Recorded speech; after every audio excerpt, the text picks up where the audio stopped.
Il-Grand Harbour Marina fil-Birgu tibqa' waħda mill-iżjed popolari fil-Mediterran, speċjalment għas-super yachts għax toffri l-akbar spazju għall-irmiġġ.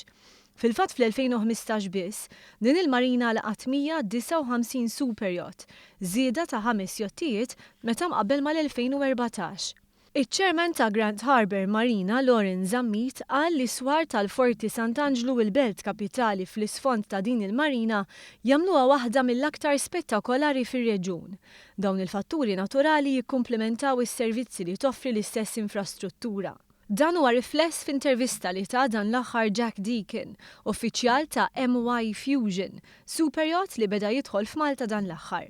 Fuq is-sit crewport.com ippubblikata minn The Super Yacht Group dwar l-iżjed portijiet u marinas infittxija, Deacon għamel referenza għal dik tal-Birgu bħala l-iżjed marina favorita tiegħu. L-ewwel impressjoni tiegħi dwar il-marina u l-Belt Valletta kienu pożittivi ħafna.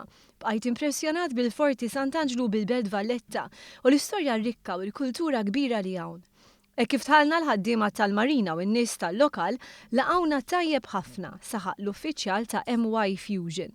Spjega kif mill-aspett ta' kompetittività il-marina tal-Birgu tinsab fuq quddiem.